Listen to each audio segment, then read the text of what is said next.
ಸ್ನೇಹಿತರೆ, ಮಸ್ತ್ ಮಾತಿಗೆ ಸ್ವಾಗತ. ಈ ಸಲದ ಎಲೆಕ್ಷನ್ ಬಿಜೆಪಿ ಪಾಲಿಗೆ ಬೇರೆ ಬೇರೆ ತರದಲ್ಲಿ ಶಾಕ್ ಅಂತಲೇ ಹೇಳ್ಬೋದು. ಸ್ಮೃತಿ ಇರಾನಿ ಅಮೇಥಿಲಿ ಸೋತಿದ್ದು, ಅಯೋಧ್ಯೆಯಲ್ಲಿ ಬಿಜೆಪಿ ಸೋತಿದ್ದು, ಕೊನೆಗೆ ವಾರಣಾಸಿಲಿ ಕೂಡ ನರೇಂದ್ರ ಮೋದಿ ಅವರು ಸೋತೆ ಹೋಗ್ತಾರಾ ಅನ್ಸೋ ತರ ಆಗಿತ್ತು ಕೌಂಟಿಂಗ್ ದಿನ. 3 ಗಂಟೆಗಳ ಕಾಲ ಪ್ರಧಾನಿ ಮೋದಿ ಅವರು ಹಿನ್ನಡೆ ಅನುಭವಿಸಿದ್ರು. ಒಂದಷ್ಟು ಹೊತ್ತು ಮೋದಿ ಅವರು ಸೋತೆ ಹೋಗ್ತಾರಾ ಅಂತ ಆತಂಕ ಕೂಡ ಆಗಿತ್ತು. ಹೋದಲ್ಲೆಲ್ಲ ಇಷ್ಟೊಂದು ಜನಪ್ರಿಯತೆ ಪ್ರೀತಿ ಪಡೆದ ನರೇಂದ್ರ ಮೋದಿ ಅವರಿಗೆ ಈ ಸ್ಥಿತಿ. ಆದರೆ ಆ ಕಡೆ ಪಪ್ಪು ಅಂತ ಕರೆಸ್ಕೋತಾ ಟಕಾಟಕ್ ಅಂತ ಲೇವಡಿ ಮಾಡಿಸ್ಕೋತಾ ಇದ್ದ ರಾಹುಲ್ ಗಾಂಧಿ 3 ಲಕ್ಷಗಳ ಅಂತರದಲ್ಲಿ ಗೆದ್ದು ಬಂದರು. ಮೋದಿ ಅವರು ಗೆದ್ದಿದ್ದು ಕೇವಲ 1.5 ಲಕ್ಷ ಮತಗಳ ಅಂತರದಿಂದ. ಇದನ್ನು ಹೇಗೆ ನೋಡ್ಬೋದು? ಮೋದಿಯವರ ಜನಪ್ರಿಯತೆ ದಿನದಿಂದ ದಿನಕ್ಕೆ ಕಮ್ಮಿ ಆಯಿತು ಅಂತಲಾ? ವಾರಣಾಸಿಯಲ್ಲಿ ಮೋದಿಜಿ ಮಾಡಿದ ಅಭಿವೃದ್ಧಿ ಕೆಲಸಗಳು ಅವರ ಕೈ ಹಿಡಲಿಲ್ಲ ಅಂತಲಾ? ವಾರಣಾಸಿಯ ಹಿಂದೂ ಮತಗಳು ಏನಾದವು? ಮುಂದಿನ ದಿನಗಳಲ್ಲಿ ಇದು ಏನನ್ನ ಹೇಳುತ್ತೆ? ಇದನ್ನೆಲ್ಲ ನೋಡ್ತಾ ಹೋಗೋಣ. ನೀವಿನ್ನು ಮಸ್ತ್ ಮಾತು ಚಾನಲ್ನ ಚಂದಾದಾರರು ಆಗಿಲ್ಲ ಅಂದರೆ ದಯವಿಟ್ಟು ಚಂದಾದಾರರಾಗಿ, ಲೈಕ್ ಮಾಡಿ, ಶೇರ್ ಮಾಡಿ, ಹಾಗೆ ನಿಮ್ಮ ಅಭಿಪ್ರಾಯವನ್ನು ಕಮೆಂಟ್ ಮಾಡಿ ತಿಳಿಸಿ. ವಾರಣಾಸಿಯಲ್ಲಿ ಮೋದಿಯವರ ಎದುರಾಳಿಯಾಗಿ ನಿಂತಿದ್ದು ಇಂಡಿಯಾ ಒಕ್ಕೂಟದ ಅಜಯ್ ರಾಯ್. ಮೋದಿಗೆ ಸರಿಸಾಟಿಯಾದ ಅಭ್ಯರ್ಥಿಯ? ಅಲ್ವೇ ಅಲ್ಲ. ಮೋದಿಯೇ ಸಾಟಿ. ಅವರನ್ನ ಸರಿಗಟ್ಟುವಂಥ ಇನ್ನೊಬ್ಬ ಲೀಡರ್ ಸಿಕ್ಲಿಕ್ಕಿಲ್ಲ. ಹೀಗಿದ್ರು ಜನ ಅಜಯ್ ರಾಯ್ಗೆ ಅಷ್ಟೊಂದು ವೋಟ್ ಏಕೆ ಹಾಕಿದ್ರು? ಮೋದಿಗೆ ಯಾಕೆ ಹಾಕಲಿಲ್ಲ ಎನ್ನುವ ಪ್ರಶ್ನೆಗಳು ಬರುತ್ತೆ. ಇಲ್ಲ ಆಗಿರೋದು ಏನಂದ್ರೆ, ಇಂಡಿಯಾ ಒಕ್ಕೂಟದವರು ಈ ಸಲ ಬಹಳ ಸ್ಮಾರ್ಟ್ ಆಗಿ ಪ್ಲೇ ಮಾಡಿದ್ದಾರೆ. ಅದೇನಂದ್ರೆ, ಆಂಟಿ ಬಿಜೆಪಿ ವೋಟುಗಳನ್ನು ಕೂಡ ತಮ್ಮತ್ತ ಸೆಳ್ಕೊಂಡಿರೋದು. 2014ರಲ್ಲಿ ವಾರಣಾಸಿಯಲ್ಲಿ ಕಾಂಗ್ರೆಸ್, ಆಪ್, SP, BSP ಎಲ್ಲ ಪಕ್ಷದಿಂದಲೂ ಕಂಟೆಸ್ಟ್ ಮಾಡಿದ್ರು. ಹೀಗಾಗಿ ವೋಟ್ಗಳು ಡಿವೈಡ್ ಆಗಿತ್ತು. ಆಗ ನರೇಂದ್ರ ಮೋದಿ ಅವರ ಬಗ್ಗೆ ತುಂಬಾನೇ ಹೋಪ್ಗಳಿದ್ವು. ಹೀಗಾಗಿ 3.7 ಲಕ್ಷ ಅಂತರದಿಂದ ಗೆದ್ದು ಬಂದ್ರು.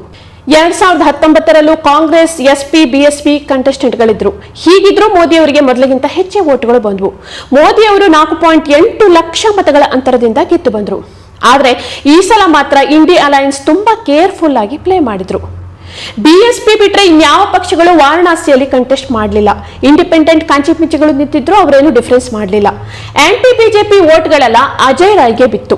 ಹೀಗಾಗಿ ಮೋದಿಯ ವಿಕ್ಟರಿ ಮಾರ್ಜಿನ್ 1.5 ಲಕ್ಷಕ್ಕೆ ಬಂದು ನಿಂತಿತು. ಇದು ಸ್ಟ್ರಾಟಜಿಗಳ ವಿಚಾರ. ಈಗ ಪ್ರಶ್ನೆ, ಹಾಗಾದ್ರೆ ಮೋದಿ ಮಾಡಿದ ಕೆಲಸಗಳು ಅವರ ಕೈ ಹಿಡಿಲಿಲ್ವಾ? ಇದೇ ಪ್ರಶ್ನೆ ಎಲ್ಲರನ್ನೂ ಕಾಡ್ತಿರೋದು. ಮೋದಿ ಅವರು ವಾರಣಾಸಿಯಲ್ಲಿ ಮಾಡಿರೋ ಅಭಿವೃದ್ಧಿ ಕೆಲಸಗಳನ್ನು ನೋಡಿದ್ರೆ ಪ್ರಚಾರ ಕೂಡ ಬೇಕಾಗಿರ್ಲಿಲ್ಲ. ವಿಶ್ವನಾಥ್ ಕಾರಿಡಾರ್ಗೋಸ್ಕರ ಮನೆಗಳನ್ನ ಒಡೆದು ಸ್ಥಳೀಯರನ್ನ ಒಕ್ಕಲೆಬ್ಬಿಸಿದ್ರು ಕೂಡ ಅವರಿಗೆಲ್ಲ ಕೋಟ್ಯಾಂತರ ಪರಿಹಾರ ಕೊಡಲಾಗಿದೆ. ಹೀಗಾಗಿ ಅವರದ್ದು ಕಂಪ್ಲೇಂಟ್ಸ್ ಇಲ್ಲ. ಗಂಗೆ ಕ್ಲೀನ್ ಆಗಿದ್ದಾಳೆ, ಗಂಗಾ ಘಾಟ್ಗಳು ಕ್ಲೀನ್ ಆಗಿವೆ, ವಾರಣಾಸಿಗೆ ಏರ್ಪೋರ್ಟ್ ಬಂದಿದೆ, ರೋಡ್ ಬಂದಿದೆ. ವಾರಣಾಸಿ ಸಾವಿರಾರು ವರ್ಷಗಳಲ್ಲೇ ಕಾಣದೇ ಇರುವಂತ ಡೆವಲಪ್ಮೆಂಟ್ ಆಗಿದೆ. ಆದರೆ ಅಲ್ಲಿ ಜನಕ್ಕೆ ಮಾತ್ರ ಇದ್ಯಾವುದು ಮ್ಯಾಟ್ರ್ ಆಗಲಿಲ್ಲ. ಮ್ಯಾಟ್ರ್ ಆಗಿದ್ದೇನು ಹಾಗಾದ್ರೆ? ಮ್ಯಾಟ್ರ್ ಆಗಿದ್ದು ಧರ್ಮ ಹಾಗೂ ಜಾತಿ.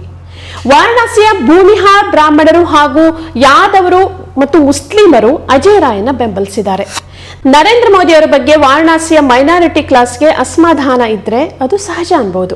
ಆದರೆ ಭೂಮಿಹಾರ್ ಬ್ರಾಹ್ಮಿನ್ಸ್ ಹಾಗೂ ಯಾದವರಿಗೆ ಅದೇನು ಅಸಮಾಧಾನನೋ ಗೊತ್ತಿಲ್ಲ. ಬಹುಶಃ ಅವರಿಗೂ ಕಾಂಗ್ರೆಸ್ನ ಫ್ರೀ ಬೀಸ್ಗಳು ಅಟ್ರಾಕ್ಟಿವ್ ಆಗಿ ಕಂಡಿರ್ಬೋದು. ಫ್ರೀಗಳ ಎದುರು ದೇಶ, ಧರ್ಮ, ಡೆವಲಪ್ಮೆಂಟ್ ಯಾರಿಗೆ ಬೇಕು ಹೇಳಿ? ಹಿಂದೂಗಳು ಮನೆಯಿಂದ ಆಚೆ ಬಂದು ವೋಟ್ ಹಾಕ್ಲೇ ಇಲ್ಲ. ಮೈನಾರಿಟಿ ಕ್ಲಾಸ್ನವರು ಎದ್ದು ಬಿದ್ದು ಬಂದು ವೋಟ್ ಹಾಕಿದ್ರು. ಪರಿಣಾಮ ಮೋದಿಜಿ ಒಂದಷ್ಟು ಹಿನ್ನಡೆ ಅನುಭವಿಸಬೇಕಾಯ್ತು. ಹಾಗಾದ್ರೆ ದೇಶಾದ್ಯಂತ ಹಿಂದೂಗಳು ಎಷ್ಟು ವೋಟ್ ಹಾಕಿದ್ರು? ಮುಸ್ಲಿಮ್ಸ್ ಎಷ್ಟು ವೋಟ್ ಹಾಕಿದ್ರು? ಹಿಂದೂಗಳು ಎಷ್ಟು ವೋಟ್ ಹಾಕಿದ್ರು? ಈ ಲಿಸ್ಟ್ ನೋಡಿ. ಇದರಲ್ಲಿ ಈ ಸಲದ ಲೋಕಸಭಾ ಎಲೆಕ್ಷನ್ ನಲ್ಲಿ ಹಿಂದೂ, ಮುಸ್ಲಿಂ ಎಷ್ಟೆಷ್ಟು ವೋಟ್ ಹಾಕಿದ್ದಾರೆ ಎನ್ನುವ ಬಗ್ಗೆ ಮಾಹಿತಿ ಇದೆ. ಮಹಾರಾಷ್ಟ್ರ ವೋಟ್ ಹಾಕಿದ ಮುಸ್ಲಿಂ ಸಂಖ್ಯೆ 93.87%, ವೋಟ್ ಹಾಕದ ಹಿಂದೂಗಳ ಸಂಖ್ಯೆ 42.67%.